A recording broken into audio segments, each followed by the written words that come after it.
Hi everyone, I'm John Bifolchi, SpecialEurasia Research Manager, and welcome again to this new episode of Geopolitical Report podcast. Today I want to talk with you and discuss the recent words of Nikolai Patrushev regarding the security situation in the North Caucasus. The Secretary of the Security Council of the Russian Federation, Nikolai Patrushev, during a meeting in Magas in the Republic of Ingushetia,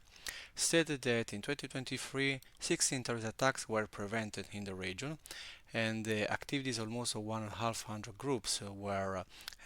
prevented, which included support of international terrorist organizations.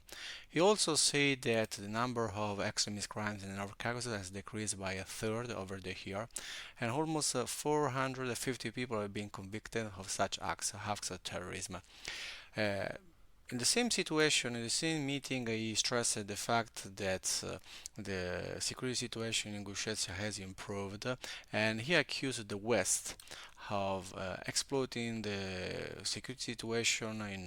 in the North Caucasus to destabilize the region. So he said that he believed that the West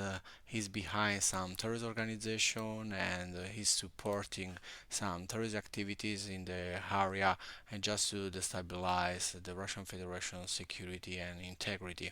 He he stressed that the West attempts to destabilize the situation in North Caucasus continue since the 90s, and he also stressed the fact that during the events of last October in Dagestan, when, if you remember well, a group of people, a huge group of people, stormed the airport of Makhachkala because of an airplane coming from Israel with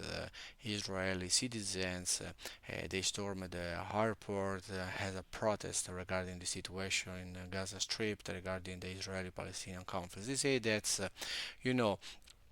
what happened in Dagestan was a result of provocation, incitement from abroad, and spread on the internet, and this is the reason why some mass riots and protests occurred. And also, I mentioned the recent incident in Ingushetia. Also, SpecialEurasia report about what happened in Karabulak, where a group of six militants belonging to the Islamic State, according to Russian authorities, was targeted and eliminated by the Russian special security forces in this small areas village in the Republic of Ingushetia. Why does it matter? This matters because, first of all, if we look at the word of Nikolai Patrushev, it is clear that Russia continues to fight extremism and terrorism in the region and continues to produce its efforts to stabilize the North Caucasus. At the same time, the words of Patrushev and the way the Kremlin is promoting the security stability in the North Caucasus, and we can link with the fact that Moscow is trying to attract more investments in the region. We could say that if we look at the statistics, if we look at the data, of course there was a positive outcome from the Kremlin strategy. In 2010, the Kremlin decided to establish the North Caucasus Federal District separated from the Southern Federal District and decided to launch the strategy for the socio-economic development of the North Caucasus to 2025, which was based on attracting investment, creating more than 400,000 job opportunities for local people, and improve the security situation. So since 2010, the Russian Federation has invested in the regional development and also has coordinated these activities to counter terrorism and local militancy. And currently, we can say that also if you look at the data of Kavkaz, which is an independent, which is like an independent news agency or portal or focusing on the North Caucasus and the Caucasus region in general, we could say that there is a decrease, a huge decrease of terrorist attacks and violent attacks in North Caucasus comparing the current situation with the past. But the region is not immune from terrorism and jihadist propaganda, as also Patrushev say, because the security forces of the Russian Federation they eliminated or countered several terrorist attacks and terrorist groups in the area. What is also important is that again the North Caucasus has in the middle is in the middle of this confrontation between Russia and the West, particularly Russia and the United States. Several times the Russian authorities, also President Vladimir Putin, accused the foreign entities, foreign countries to try to influence the region and try also to destabilize the region, pushing hefty nationalism, or try also to support some terrorist groups, some local militant groups. What is clear is that the region has a strategic role not only for the Russian Federation but for entire Eurasian geopolitical chessboard, because it's a bridge between Europe and Asia, but it is also at the same time a barrier, a frontier barrier between the Christian and the Muslim world, and also because this region is close to the South Caucasus, and the South Caucasus, as you know, is among those areas where the European Union, also the United States, are trying to improve their presence, their influence, particularly in Azerbaijan and Georgia, but also currently in Armenia. Thanks to the North Caucasus, the Russian Federation you know, can also try to influence the dynamics in the Southern Caucasus, and also thanks to North Caucasus, which is the region where the majority of people are Muslims, they can link the Russian Federation with the Arab Muslim world. The example is the Republic of Chechnya, where Ramzan Kadyrov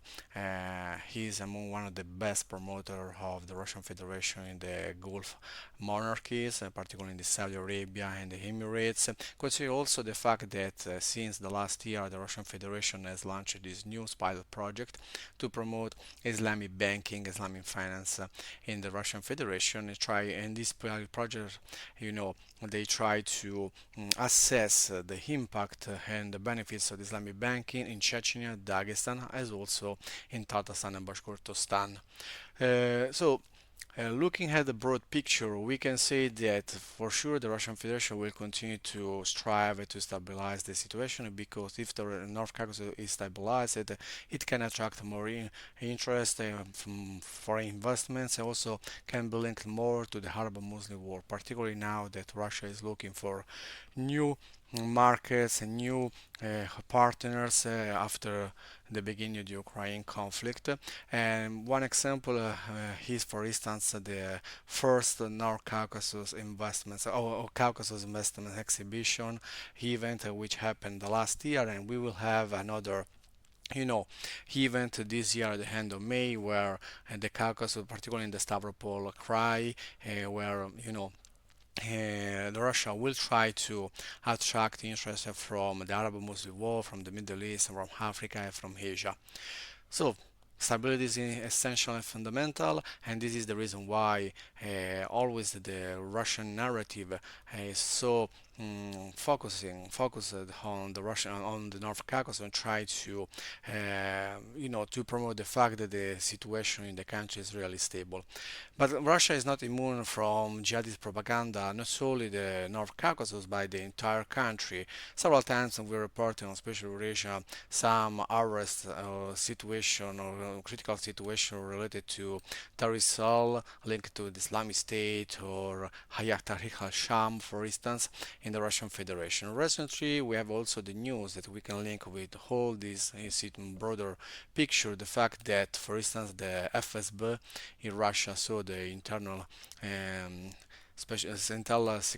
internal security agency, intelligence agency in the Russian Federation, arrested a cell linked to the Islamic State, which wanted to, organize a terrorist attacks, violent attacks against a synagogue in Moscow. So this also is another reminder of the fact that Russia, the entire territory of the Russian Federation, is not immune from jihadist propaganda and terrorism, and probably it is not only the North Caucasus, where the Kremlin is trying to, improve the security situation, is organizing a strict control to avoid any kind of terrorist attacks. Because as you probably remember well, during the 90s, at the beginnings of the 21st century, the Russian Federation was hugely affected by violent attacks and terrorism, which occurred not only in the North Caucasus, but also in Moscow, in St. Petersburg, and other areas of the country. So, to sum up, the security situation in the region has increased, is improved according to Nikolai Patrushev's words, also according to the statistics. There is also, you know, a connection with the socioeconomic improvement development of the region but the region is not immune from this phenomenon, and also the region is always a geopolitical strategic area, and not only for the Russian Federation but for entire Eurasia, as Patrushev underlines, which is word where he tried to or he accused the West of trying to monopolize it, or try to exploit some situation in North Caucasus to stabilize the region. So thanks for your attention, and I wish you a good day. See you the next episode of Geopolitical Report podcast. Bye bye.